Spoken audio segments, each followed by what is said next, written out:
आज देश की परिस्थिति मोदी जी ने ही आतंक का राज कायम करके खुद परिस्थिति बनाया है, ये किसी और ने नहीं बनाया है।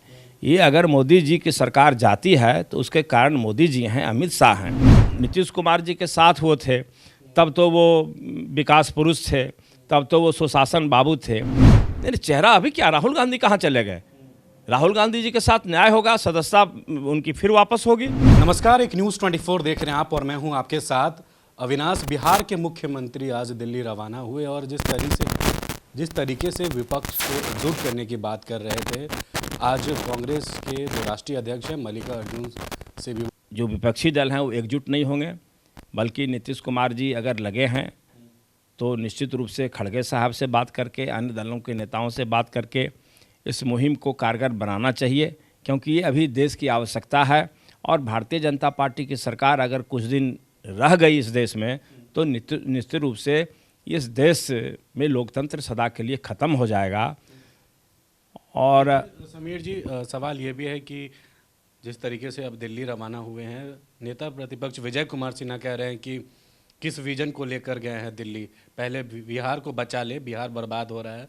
दूसरी तरफ ये भी कह रहे हैं कि उन्हीं के सहयोगी दल के नेता तो सदन में कह दिए कि ना हमको सीएम बनना है ना उनको पीएम बनना है, तो किसके बलबूते उछल कर दिल्ली जा रहे हैं? नहीं, ठीक है, जब राजनीतिक परिस्थिति जिसके पक्ष में होगा, जिसके पक्ष में पीएम बनने का माहौल बनेगा वो बनेंगे। लेकिन कोई आदमी क्यों कहे कि हम पीएम बनना चाहते हैं और सीएम बनना चाहते हैं? अगर उनके नेता ने ऐसा कहा है तो कौन सी गलती किया है? ये तो एक आदर्श राजनीति का परिचय दिया है कि भाई हम नहीं बनना चाहते हैं, लेकिन परिस्थिति बना देता है ना। परिस्थिति नीतीश कुमार जी को आज मुख्यमंत्री बनाया कई बार, तो परिस्थिति बनाता है और परिस्थिति ही मोदी जी को हटाएगा।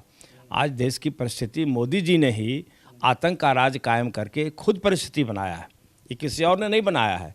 ये अगर मोदी जी की सरकार जाती है तो उसके कारण मोदी जी हैं, अमित शाह हैं, क्योंकि इस तरह से भारतीय लोकतंत्र की एक मिसाल लोग देते हैं पूरी दुनिया में कि भारत में लोकतंत्र की जड़ें मजबूत हैं। और इसको पहली बार मोदी जी ने, अमित शाह ने कमज़ोर किया है, हिलाने की कोशिश की है। तो निश्चित रूप से जनता में भी बौखलाहट है, जनता में भी आक्रोश है। और जो भी विपक्षी नेता हैं, ये संदेश चला गया राहुल जी के मामले में कि सब लोग एकजुटता के साथ मोदी साहब के तानाशाही के खिलाफ प्रदर्शन किया, एकजुटता का संदेश दिया।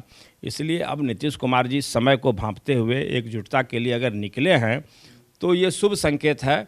और आने वाले समय में हमको लगता है कि मोदी जी को, विजय सिन्हा कह रहे हैं कि किसके बलबूते उछल कर दिल्ली जा रहे हैं? उनको बलबूते का क्या पता चलेगा? इतनी पार्टियां हैं, जिसके बड़े बड़े नेता हैं, सभी से नीतीश कुमार जी का संबंध अच्छा है, कांग्रेस से संबंध अच्छा है, खड़गे साहब से संबंध अच्छा है, लालू जी से संबंध अच्छा है, कई अन्य प्रदेश के मुख्यमंत्री से उनका संबंध है, निजी भी रिश्ता है और पॉलिटिकल रिश्ता भी है। तो उछल के नहीं गए। जब नीतीश कुमार जी के साथ वो थे तब तो वो विकास पुरुष थे, तब तो वो सुशासन बाबू थे। आज चंद कुछ ही महीने में विजय सिन्हा जी से मैं सवाल पूछना चाहता हूं कि चंद महीने में अगर गड़बड़ी थी तो पहले थी जिस समय आप उनके साथ थे, और अभी आप गड़बड़ी की बात, अगर गड़बड़ी थी तो क्यों नहीं आप उठाते थे उस समय आवाज़? आज आवाज़ क्यों उठाते हैं? इसका मतलब कि आप राज्य की जनता के प्रति ईमानदार नहीं हैं, अपने राजनीतिक हिसाब से, लाभ हानि के हिसाब से आप मुंह खोलते हैं।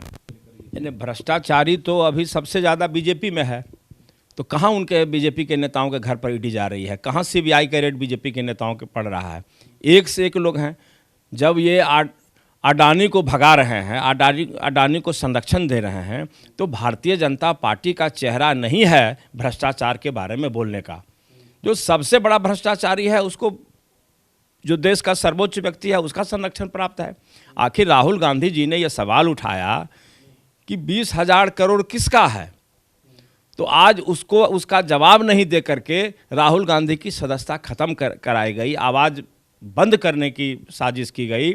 लेकिन राहुल गांधी जी उससे दबने वाले नहीं हैं और वो मुखर होकर के आज दूने आवाज़ के साथ, उससे भी ज़्यादा जोर से उस बात को उठा रहे हैं और जनता में वो ले जा रहे हैं। और जनता के समझ में आ गई है कि 20,000 करोड़ किसके पास गया है। तो जो ईडी की जांच हो रही है उससे क्या समीर जी आपको क्या अनुमान लग रहा है कि अब जो ईडी अगर स्वतंत्र होता, सीबीआई अगर स्वतंत्र होता, तो भारतीय जनता पार्टी के बहुत सारे नेता हैं, बहुत सारे उद्योगपति हैं, उन पर रेड क्यों नहीं आया? एक भी उदाहरण बताइए। ये तंग कर रहे हैं राजद के नेता को, ये तंग कर रहे हैं कांग्रेस के नेता को, कभी राहुल गांधी जी पर छापा हो रहा है, कभी सोनिया गांधी पर छापा पड़ रहा है। अरे राहुल गांधी जी या सोनिया गांधी जी या प्रियंका गांधी जी अगर भ्रष्ट आचरण के होते तो उस परिवार का तो त्याग और बलिदान पूरा दुनिया जानता है कि इलाहाबाद में 40 बीघे में हार्ट ऑफ द टाउन, जहाँ पर कि हृदय स्थल माना जाता है इलाहाबाद का, वहाँ 40 बीघे का था परिसर और उसको दान कर दिया जिस परिवार ने। मोतीलाल नेहरू जी ने दान किया, नेहरू जी ने दान किया, इंदिरा जी ने दान किया। तो जिस परिवार के दान का इतिहास है, सादगीपूर्ण रहने का इतिहास है, वो आदमी क्या भ्रष्टाचार करेगा, क्या पैसा लूटेगा? तो इसलिए जो खुद लूटने वाला होता है वो दूसरे को जोर जोर से चिल्ला के कहता है कि लूट रहा है, लेकिन राहुल गांधी जी पर कोई भ्रष्टाचार का, सोनिया जी पर कोई। आखिरी सवाल है समीर जी, 2024 में लोकसभा चुनाव है, क्या विपक्ष के तरफ से कोई चेहरा है आपके? क्योंकि मोदी जी ये दावा कर रहे हैं कि एक बार फिर से उनकी सरकार बनेगी, भाजपा के अब तो गृह मंत्री और बिहार के प्रदेश अध्यक्ष भी कह रहे हैं, कोई विकल्प है? विकल्प तो जब सामने आया तब तो राहुल गांधी जी के सदस्यता को षड्यंत्र के तहत खत्म किया।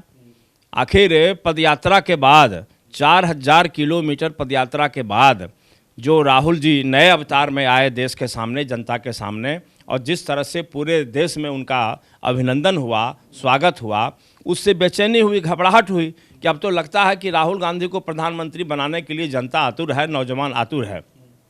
इसीलिए तो ये सब हो रहा है। कोई चेहरा अब है? नहीं, चेहरा अभी क्या, राहुल गांधी कहाँ चले गए? राहुल गांधी जी के साथ न्याय होगा, सदस्यता उनकी फिर वापस होगी।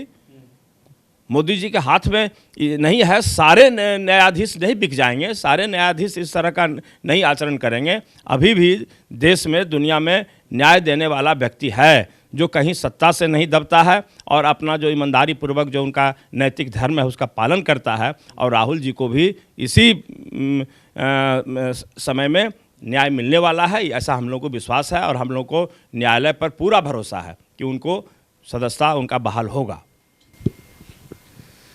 तो ये हमारे साथ बातचीत कर रहे थे कांग्रेस के एमएलसी डॉक्टर समीर सिंह, जिन्होंने तमाम सवालों का भी जवाब दिया और जिस तरीके से विपक्ष को एकजुट करने की बात कही और नीतीश कुमार के बारे में कहा कि कई जो नेता हैं और अलग अलग राज्य में उनकी विचार जो है और उनके राजनीतिक संबंध अच्छे हैं और विपक्ष को जरूर एकजुट कर पाएंगे। इस खबर में इतना ही। सहयोगी शशि के साथ मैं अविनाश, एक न्यूज़ 24 पटना।